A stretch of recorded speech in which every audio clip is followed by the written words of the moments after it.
Good morning, good afternoon, everybody. My name's Kate Redman. I work at the Global Education Monitoring Report at UNESCO. I think we were all just hearing a few strange sounds in the background. So if I could first off ask everybody to put themselves on mute, please, if they're not talking.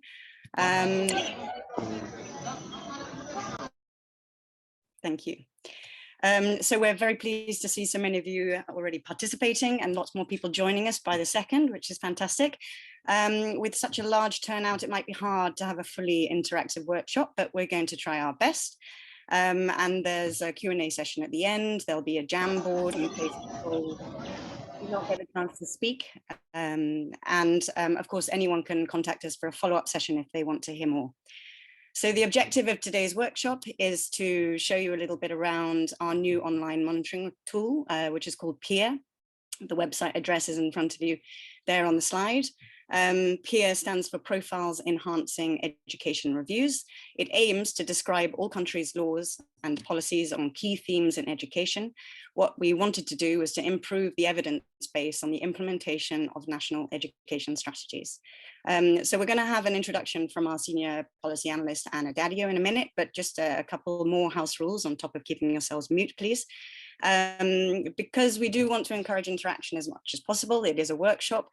We will have Jamboards. You can write whatever you want there, but if you have questions in the meantime that you want to be answered at the end, please do type them into the chat. I'll be taking notes, and while you're working on your Jamboards, I'll be pulling them out. We have French, Spanish and Italian speakers here with us on the team today, so feel free to write in one of those languages if you prefer. But I think the best is that we dive straight in and hear from Anna. Thank you. Thanks a lot to everyone, and thanks, Kate, for the introduction.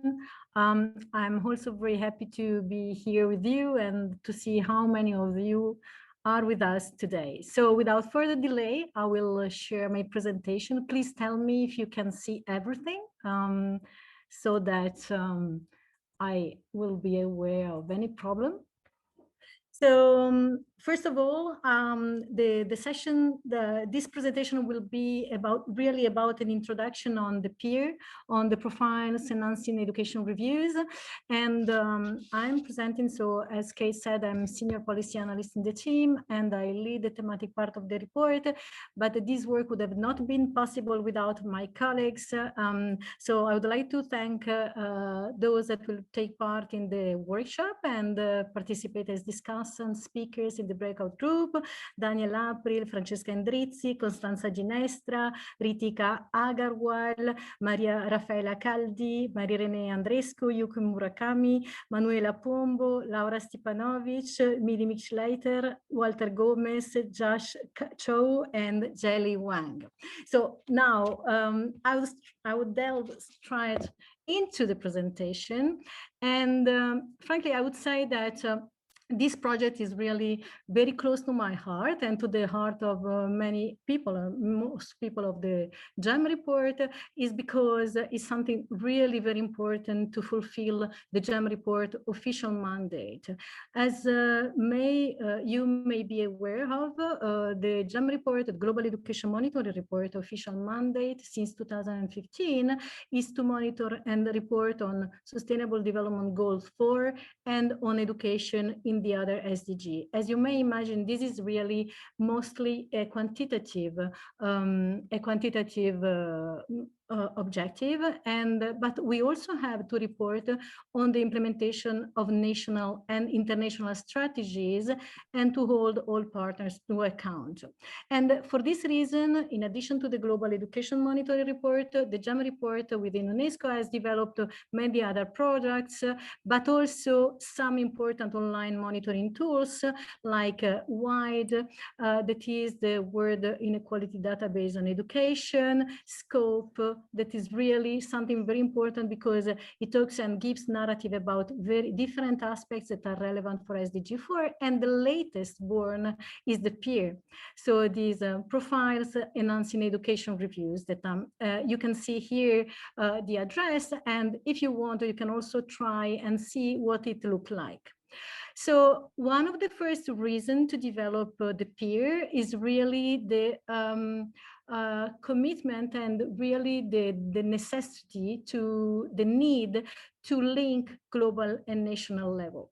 So the monitoring report, the Global Education Monitoring Report, is global, but at the same time, to be really close to the national need and the regional need, it also developed some regional reports, and these country profiles are really something that is very important to move to qualitative understanding of progress towards key theme for SDG 4 in each country. And the idea of the profiles is really to allow for peer learning and policy dialogues between countries and across regions with information, as once again, that is really relevant to SDG 4, but especially it is relevant also for countries to better understanding what are the needs, what are the challenges, what are the solutions that emerge also from a comparison with other countries in the same field. So at the same time, as you can imagine, one of the way the Global Education Monitoring Report proceed, it has some theme to cover in each year report, and this and we do that in the Global Education Monitoring Report, but there is also the need to cover reports themes systematically at the country level, and to set up in a way a huge database of information, of qualitative information that is available to countries. And this is also a way that allows actors, the Global Education Monitoring Report, but also all actors that have an interest in education and in SDG 4 to see what exists in terms not just of indicators, but also of strategies, legislation, and policies. And in fact, this will serve to support policy dialogue and peer learning across regions and across countries and within countries. In addition, as I will tell you in a moment, even if this exercise, this project is really qualitative in nature, there is a mapping exercise that we conduct at the end of every cycle of the peer collection of information, and we build indicators that feed into GEM report research. At the same time, this is really something that also allow ourselves to learn a lot, because as you will see, this is really a work that is desk-based in-house, and is a GEM report team year-long research into a team that is stored and shared. You can see here the address once again, and very quickly what the peer webpage look like. So the topics of peer that have already been published are about inclusion and financing for equity. Inclusion, they have been published at the same time as the Global Education Monitoring Report on inclusion and education in June 2020, and it covers mainly 7 dimensions, that is definition of inclusion, school organizations, legislation and policies for particular groups at risk in each countries, learning material, teachers, and monitoring topics, among others. And then there is the financing for equity that covers 80 countries and on mainly 4 financing policies, and it has been published in January 2021. Forthcoming topic are about non-state actors in education. We are working on it at the same time as the theme of the report, and it covers mainly definition of non-state actors, provisions of non-state actors in education and governance regulations, and it will be published along with the report in December 2021. Then there are ongoing work on gender equality in and through education and climate change education and communication. And there will be others team that will be developed in the peer in the next few years, and maybe one of the topic will be about technology. Just going straight into the methodology quickly, as I said, the peer are drafted mainly in-house by the peer JAM report team. It is desk-based research of laws and policies, and it is important to say from the beginning, it does not cover implementation, but allows us to go in depth into implementation issue in the research that the JAM report carried out. It's really a different product from other profiles because it's really use legislation and policies to provide countries information on themes that are relevant to SDG 4 and are aligned with the content of the JAM report, the Global Education Monitoring Report. So in essence, they are qualitative, they are based on official sources and do not look at implementation. Differs by coverage because many of the profiles that exist currently have a focus on some regions. And so we instead focus on global. I mean, we are going global and we cover all countries. So for instance, the inclusion profiles have been prepared for 168 countries. The finance profile have been covered 80 countries. The non-state actors will be available for all countries. And climate change education and communication will cover about 50 profiles. Finally, they differs also in terms of a conceptualization because once again, they reflect the theme of the report and the concept note of the report. So for example, or the UNESCO also, for example, for inclusion, the vision of inclusion, the broad vision of inclusion was reflected fully in the profiles. So, and there are other profiles that focus on some level of educations or some themes in particular. So it is a product that is new and adds a lot of value of our research and the work of UNESCO. So in a nutshell, this is really what we do when we prepare this report. There is an initial discussing and drafting of that template and guidelines. We pilot the profiles in a subset of countries that belong to different regions. And then based on the result of the template of the pilot, we prepare a final template that is discussed broadly with the JAM report team. We make a decision on the official documents and sources, legislation and policies once again, and then we start drafting the whole set of profiles. We have really frequent team discussion and brainstorming to be sure that we are all aligned. And in this brainstorming, we also determine the list of indicators that we need to feed into the different JAM report product, and we set up an Excel file to do the mapping exercise. The profile that have been drafted internally will also go an internal review. And then after this internal review, we start the validation process. At this point, we start also the mapping. So this means that based on the content of the profile, we determine we build the different indicators and we feed with the results the JAM report. And then at the moment of the launch of the JAM report, the Global Education Monitoring Report, or a policy paper or a particular product that is really targeted, we publish also the profile on the web. So what is important is that in addition to stimulate and really be at the base of peer learning and policy dialogue, all this profiles content is integrated within the JAM report products. So for example, we have used it for the global reports, and we will use it in non-state actors. This is a figure that we built based on the information on the profiles.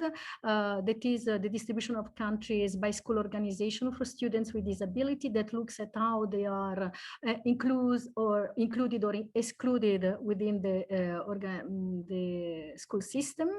In regional reports, also here, there is a chart that has been built using the information and the indicators determined with the profiles and with policy papers. You see, we have published 2 policy papers and on teaching, inclusive teaching, and one on financing, on equity financing. And this is one of the charts that is in policy paper 44.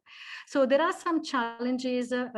One that is very important, that is accessing information that is relevant, up to date, and exhaustive, because there are some barriers that are important. One barrier is language.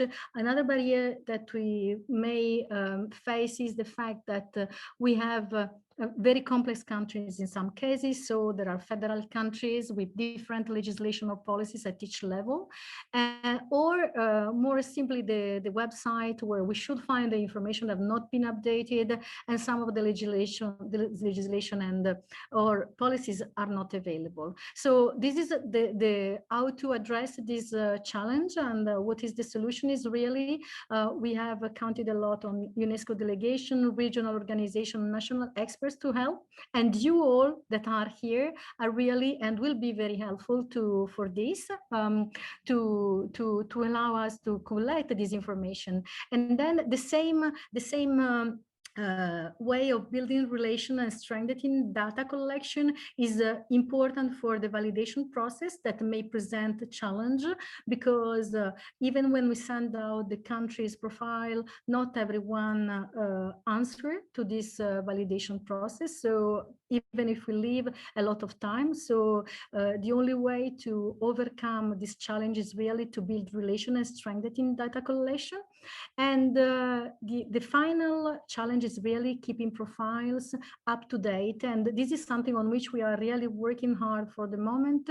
And in fact, we have really the dates of latest updates that are included in the profiles on the web that allows people to see and to help us when they realize that, for instance, there are some of the old information.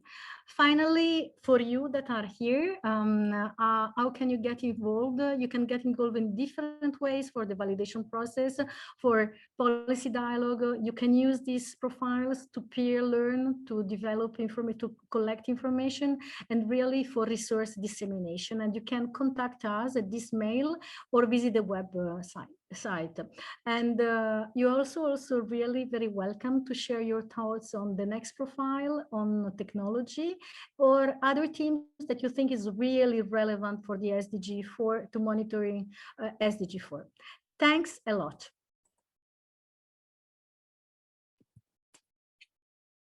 Thank you, Anna. That was great. That was a very good introduction to the site, I think, for anybody who hasn't had a chance to look around, but also helped explain a little bit about how it works, why it came to be, and what it is that we're now working on. Before we split you up into smaller breakout groups, when you'll have a chance to ask some questions and sort of feed your thoughts onto those Jamboards I mentioned, I thought it might be good for you to hear a little bit about each of the chapters that Anna just mentioned. So Francesca Andrisi is going to tell you about inclusion. Yuki Murakami worked on the financing for equity profiles, which she'll talk you through. And after them, you'll hear from Juliana, Laura, and Daniel in the GEM report team, who are working on the new chapters, which are currently under development. So I'll pass you on to Francesca. Thank you, Kate. Thank you all for being here so numerous today. I'm going to share my screen. And my presentation.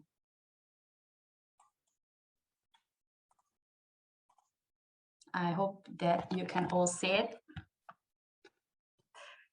So as my colleague mentioned, okay, here we go. The first edition of PEER focused on inclusion in education, so linked to the theme of the 2020 Global Education Monitoring Report. I hope you can hear me. Thank you. So we draw on national laws, policies, and other strategic documents to collect information, so qualitative information for more than 160 countries. So mirroring the structure of the global report, we delve into 7 thematic areas, and from all this material, we mapped and coded selected variables, and this allows us to identify some trends, both at the global and regional levels. Some of the statistics I'm also going to present you today. So the GEM report called on all countries to widen their understanding of inclusion education, so regardless identity, background, or ability. However, how peer analysis shows, many governments are yet to base their laws, policies, and practices on these principles. 68% of countries have a definition of inclusive education in their laws, policies, and practices, but only 57 actually have a definition that covers multiple marginalized groups. Inclusion education has evolved within global framework, and countries have stepped in to translate these commitments into national legislations. A broader vision is, however, still largely lacking in legislation worldwide. Only 10% of countries reflected comprehensive provisions for all learners in their general or inclusive education laws. Peer analysis also shows that laws for which education ministries are responsible typically target specific groups, so individual groups, and primarily people with disabilities. Our studies also shows that less binding documents, policies, and national education plans, for example, have a broader vision of inclusion. 75% of national education plans and strategies declare an intention to include all disadvantaged groups. While countries are increasingly introducing legislation to facilitate inclusion of children and youth with disabilities in mainstream schools, these laws may coexist also with a legislation that promotes special education in separate settings, so preventing a shared understanding of inclusive education and obstructing implementation. So we estimated that one in four countries have provisions for education in segregated settings, and by contrast, only 70% have legislative provisions to educate people with disabilities in truly inclusive settings. Half of countries combine mainstreaming with separate settings arrangements, and usually for learners with severe or with so-called extreme disabilities. But let's look at one specific dimension that we monitor and report on: teacher education. Government may provide teacher training for inclusion in their laws, policies, plans, programs, etc. And we estimated that about 44% of countries enshrine teacher training on inclusion in their laws or policies. However, out of those that have a definition of inclusion in the laws and policies, as I mentioned, only one small percentage, or 1/3, actually mention teacher training, and none of them define the content. So what is the training about? Education sector plan and strategy also here tend to more often refer to teacher training for inclusion. And out of those analyzed, 49 explicitly indicate a name to provide teacher training on inclusion, either general or directed at a target group. These are just a few of the statistics that we produce with this really systematic work. So I invite you to take a look at the website or on our other products to have more details, and especially break down also by regions and other statistics. I leave now the floor to my colleague Yuki, who is going to present profiles on financing for equity that complement this work on peer on inclusion. Yuki, it's over to you. Thank you, Francesca, and hello everyone. So I'm going to introduce the financing equity in education. Yes, so countries pursue different and various ways to mitigate the education impact caused by factors such as poverty, gender, ethnicity, disability, or even remoteness. And we decided to focus on 4 types of financing policies.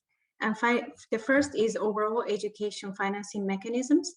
Typically, the budget is allocated from the central to local governments based on the number of school-age population or a unit cost per student. And allocations may go a little bit beyond and can be adjusted to promote equity. In more centralized systems, the budget may be organized along line items, such as that may specifically address the education needs of those disadvantaged groups. The second one is some countries try to supplement schools that are in those areas or have some specific needs students. And these resources come in a form of block grants or in addition to the capitation grants. And the third type is policies and programs that provide resources to disadvantaged students and their families. And they may be exempted from fee payments or provided in the form of cash, such as scholarships, or in kind, such as targeted school meal programs. And then lastly, the social protection programs that provide cash to disadvantaged students and families to help improve their education opportunities. Now, for each policy type, we looked at 3 dimensions to assess. First is the comprehensiveness, so which checks if a policy actually exists. The second is coverage. What is the share of beneficiaries, and if schools, students, or families are reached by those policies and programs. The last one is volume. So what is the share of total public expenditure allocated for those programs? And we calculated the volume as a percentage of GDP. So, and we collected the information of those 4 mechanisms from those 80 countries. Next one, please. Francesca. Thank you. So for each policy, we look at 3, so the final process was to assign each policy type, low, middle, and high coverage. And so I'm going to introduce the chart. It's a little bit difficult to see, but I hope you can actually understand the overall message of it. So the far left is the overall financing mechanism. Nearly half of countries allocate funds to the local level with a fiscal redistribution element to reduce disparity. The bar in blue basically show no policy. By income group, 37% of low or lower middle income countries have disadvantage factors included in the policy compared to 60% of upper middle income countries. Low and lower middle income countries tend to allocate funds through capitation grants, and which tie to the number of students enrolled, and their focus may be that the financing towards the provision of free compulsory education or school feeding for all. And nearly half of Latin American countries in the sample have a strong redistribution policies to promote equity in education. Outside of the region, so outside of LAC, we found some cases such as that from Tajikistan, Georgia, Ethiopia, Cambodia, and just to name a few countries. The second from the left is financing policies and targeting resources to schools. And more than 90% of the countries have at least one policy to provide additional funding to schools, indicating that additional financing is actually a very common financing approach, regardless of income level. And at least half of the countries allocated less than 2% of their total education expenditure. In 32 countries, they cover only part of the compulsory education, and in 33 countries, they cover non-compulsory education, such as early childhood education in those countries. And Algeria and Bangladesh spend on school feeding programs for the poor children, for example. The third one, the second chart from the right, is financing resources to students. And overall, 88% of countries surveyed had at least one program that provided financial support to students. And while the rate was somewhat lower in low-income countries, over 70% of them also offer scholarships or some sort of the supplemental resources to families or students directly. And for example, Myanmar, they have a program to alleviate household spending on education, and Nepal with a focus on girls' education. And lastly, so on the right bar, the right chart is the social policies to support students and households. 4 out of 5 countries covered in this survey actually have a social protection program, such as unconditional transfers or conditional transfers with an economic angle. About 20% of countries with such program cover at least 15% of the schools age population. LAC is a pioneer in this area, but we also found other countries such as Sri Lanka, the Philippines, Yemen have some similar funds. Next one, please.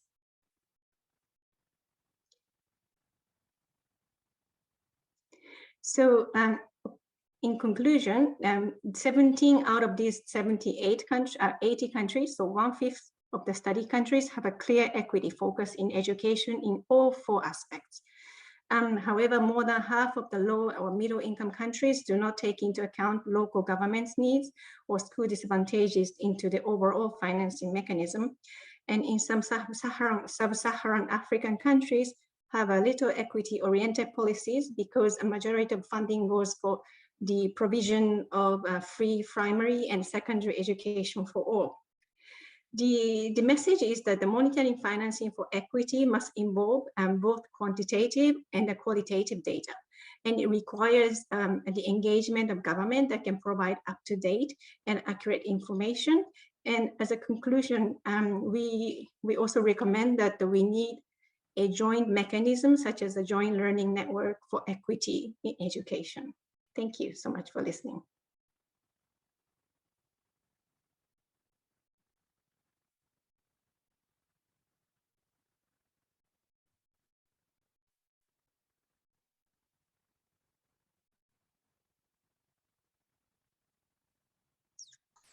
Hello, everyone. Sorry. Thanks, Yuki. Hi, can you see my screen? Yes, we can. Great. Thank you, Kate. All right. So hi, my name is Juliana Zapata, and I'll be starting off this round on future peer chapters to give you a glimpse into what we're working on. And similar to the way, the profiles on inclusion fed into the 2020 GEM report, these new profiles on non-state actors in education will be published in December and feed into the 2021-22 GEM report, as my colleague Anna mentioned. The NSA profiles focus on provision and regulations of non-state actors from early childhood care and education to tertiary education, and includes a section of supplementary private tutoring. These are profiles that will cover more than 170 countries. Non-state actors refer to the range of stakeholders that can be involved in providing education. So this includes NGOs, faith-based organizations, independent private businesses, legal persons, etc.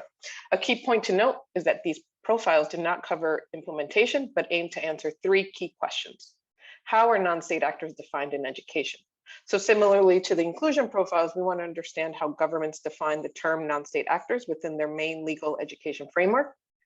Second, what is the prevalence of non-state actors in core education services and how are they engaged?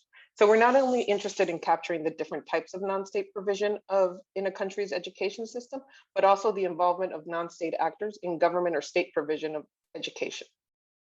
The last question we're asking is, what are the laws, acts, and policies which exist that govern and regulate non-state actors' engagement in education provision? So this section looks at 5 key themes: the entry of non-state actors and the establishment of non-state education provision. It looks at financial operations. So we're looking at policies regarding profiting, taxes, and subsidies. Third, we're looking at quality inputs and quality assurance. So these include regulations that cover teachers, inspections, and sanction, among other areas. The fourth topic is equity, so which includes regulations directed towards disadvantaged populations and their access to non-state education. And a final section on safety, which looks at corporal punishment, water, sanitation, and hygiene. Lastly, we're not only answering these questions within the profiles, but also mapping the key indicators built around these questions in order to monitor the provision and regulations of non-state actors in education. Thank you, and now I'll pass the floor to my colleague Laura Stepanovic, who will present on gender equality and education profiles. Thank you, Juliana, so much for your presentation. Good morning and good afternoon to all. I'm very happy to be here with you today. So as part of its efforts to expand the scope of peer, the GEM report will be presenting profiles on gender equality in education. I will just provide you with a brief introduction to the set of upcoming profiles. More information, sorry? Oh, can you please help me mute this? Thank you very much. So I will just be providing you with a brief introduction to the set of upcoming profiles. More information will be available in the coming months, so please stay tuned. The Global Education Monitoring Report team has been working since 2015 to improve the monitoring of gender equality in and through education. We have come with a framework that broadens our understanding of the substantive reasons behind persisting gender inequalities in education, and which help us improve the availability and accessibility of quantitative and qualitative data on this issue. Indeed, monitoring progress towards gender equality means not only to have quantitative data, but also to have a sense of the changes in national laws and policies, which the GEM report is now also expected to do. The development of country profiles on legal and policy frameworks to advance gender equality in education will contribute to broader our understanding of where countries stand in terms of progress towards this important issue. The objective of the gender profiles is to collect information where it has not already been collected on specific issues related to gender equality in and through education. We hope to be able to provide you with qualitative and quantitative information to help monitor the extent to which countries are translated recommended laws and policies by both CEDAW Article 7 and General Recommendation 36 on the rights of girls and women to education, and the Education 2030 Framework for Action on the ground. Our findings will also help inform and strengthen the gender report that, as you may know, we release on an annual basis. The precise focus of the first year of gender profiles are still under discussion, but we welcome any feedback on what indicators you believe they could be able to feel. So thank you very much, and look forward to hear more about you in the breakout groups. Over to you, Daniel, please. Thank you, Laura. Last but not least, first set of profiles on climate change, education and communication, 20 to 30 profiles will be available in November for the UN Climate Change Conference of the Parties, the COP26. The ownership of this research lies with the monitoring and evaluation of climate change education team within the Sustainability and Education Policy Network. And the GEM report acts, let's say, as a partner, as a collaborator for these profiles. These profiles will increase our understanding of the quality and quantity of climate change education and communication provision across countries. And it will improve as well the evidence based on the implementation of national education policies, describe laws and policies, and increase as well policy dialogue and peer learning. The profiles will collect information on climate change context, meaning terminology used for climate change education and communication, and also relevant government agencies. It will also collect information on relevant climate laws, policies, plans, budgets. Also, it will collect information on monitoring of climate change education and training in the country for primary education, secondary education, higher education, teacher training, and finally adult learning. And also it will collect information on climate change communication and on the main monitoring mechanisms. The profiles will also provide a monitoring index card for each one. So at a glance, it will be possible for policymakers to have information on different indicators of SDG 4.7. Ultimately, the main goal for policymakers using these profiles will be to move beyond climate awareness to empowerment and action. One of the strengths of the profiles is, of course, their transdisciplinarity. They will include indeed climate science, education, communication, health, and well-being dimensions, which is necessary to better understand how to promote global sustainability. Thank you for your attention and your interest. Thank you, Daniel. So thank you everybody participating. We've given you a lot of information, I'm fully aware, running through all of those chapters, and that actually was only the tip of the iceberg, really. We didn't even talk about the profiles that we're also considering doing for the 2023 GEM report on technology, for instance. But we don't want to just present the whole way through this workshop. So we're now going to give you the chance to ask some questions and interact with some of the people you've just heard from today. So you will soon be given, you'll soon be sort of taken off into a breakout group. But beforehand, we just have a very quick 1-minute video, which I'll talk you through, showing you the site.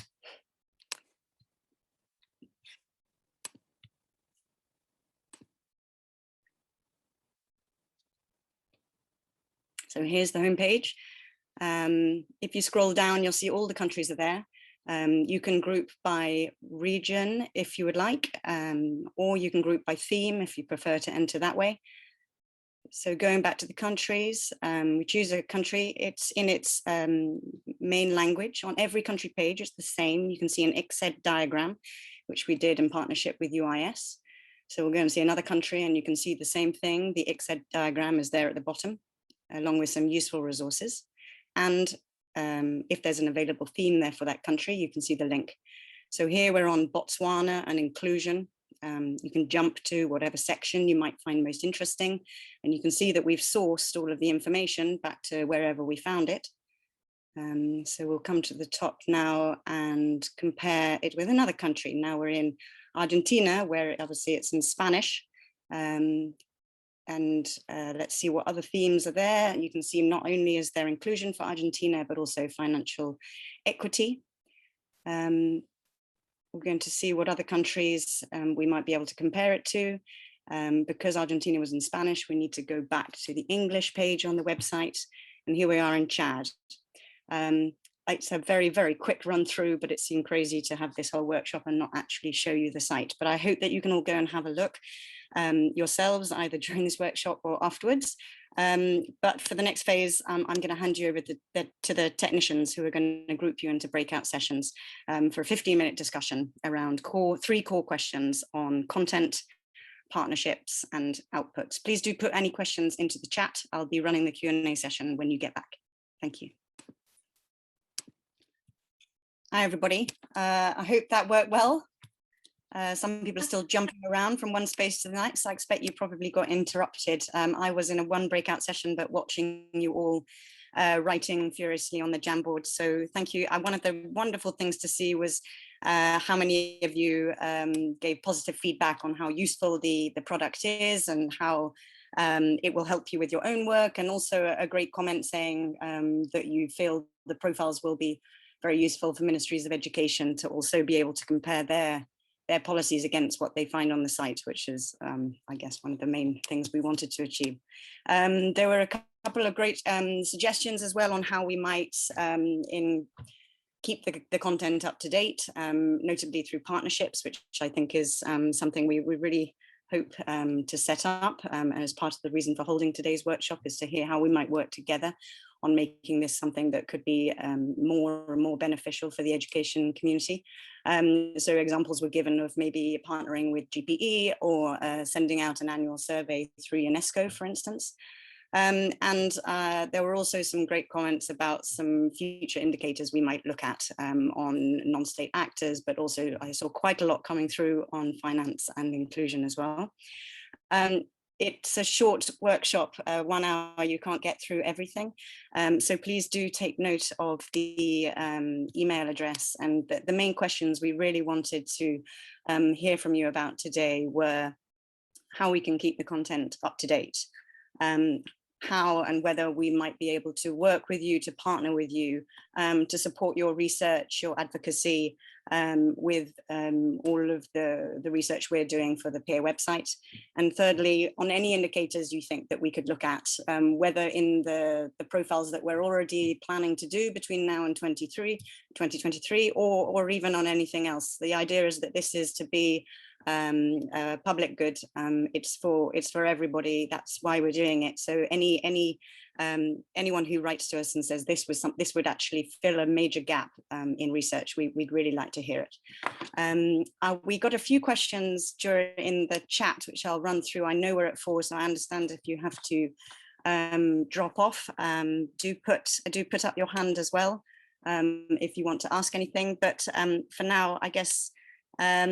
On future plans, Anna, a question for you from Johanna Helene was, are there any plans to look at target 4.7? I am mute, sorry. The big thing to say. As Daniel said in the presentation, in fact, this will really be a tool to do that.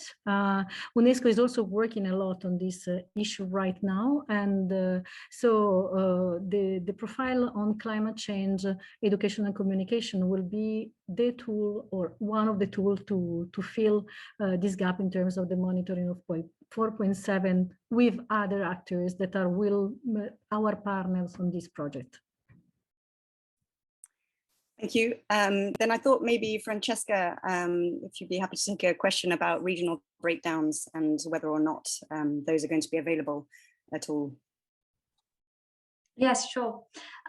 We had regional breakdowns. I didn't share it in my short presentation, but you can find it in other products of the GEM report. We had 2 regional reports on inclusion, one focusing on Latin America and the Caribbean, and the other one on Eurasia, published this year. You can also find other breakdown by region in 2 policy papers, one on teacher training and the other one on drawing on the profiles on financing for equity. So I invite you to take a look at the website where you can find all our products. Thank you, Francesca. Yuki, there was a question from Elizabeth Robert, who's actually sadly had to leave, but it might be useful for other people, which was about the source of information for the budget part. She wanted to know whether you were looking at budget project or the budget that was actually implemented. Yes, well, that's a very good question. And yes, so the budget reports were mainly coming from the government. So some of the budget approval documents from the parliament or from the discussions for each annual, so from the Ministry of Finance or Treasury. These are the first the area we looked, and if you are not able to find some breakdown what you're looking for, we went to the education budget report or education, the National Education Strategy, or some of those reports that were available to public. And if we don't find the information we wanted for the profiles, we just searched. But also some of the donor documents were also useful. Thank you. I'm going to give, there's a couple of questions on the definition of non-state actors, which actually I think I might give to you, Anna. There's a bit of concern about what it meant. Is it catch-all? Who does it imply? Is it the right phrase? I think this is a very important question, and in fact, we use the term non-state actors not to be reductive in our definition, but just to be broad. In fact, non-state actors, as you will see in the next Global Education Monitoring Report to be issued in December 2021, cover everything that is non-state. And in the report, if you may think that now it's something that is very synthetic and doesn't reflect the reality, you will be surprised by the richness you will find in the profiles and in the report, because we know that this goes from the huge civil society sectors to the private sector, corporates, corporation, philanthropies, etc., etc., etc., etc. So don't worry, all this will be covered. And if we use non-state actors, it's just because we use a word, but this will be completely disaggregated in the profile and in the report. Thank you, Anna. I think I'm going to answer one question, if I might, which was about whether the GEM report will be represented at the COP26 in November. Yes, that's when we hope to launch the profiles that Daniel was telling you about on climate change education. And there'll be a policy paper that will pull out some of the core findings that we'll have done from the mapping of those profiles at that time. So look out for that. Back to you, Yuki, I think, which is the last question, unless there are any others to come through, which was whether we have any data on the extent of countries using formula-based budgeting to see how governments are investing to address equity. Yes, actually we do, but it's not publicly available. So I would invite whoever is interested to reach out to us directly, and then we might be able to share some of the information we have. Okay, brilliant. I think that might be all for today. We have a slide to put up just at the end, which has our contact details, where you can get in contact with us for any questions or to follow up if you didn't have a chance to say anything on the Jamboards. The links to those Jamboards are going to remain live if you do want to have a further think about any of the questions there and didn't have time to write something. But also, as I said, the whole team are here to answer any questions. Thank you for participating. Thank you to all the speakers. Thank you very much to UNESCO technical team for supporting us with those complicated breakout groups. And I hope you all have a wonderful day. Thanks a lot.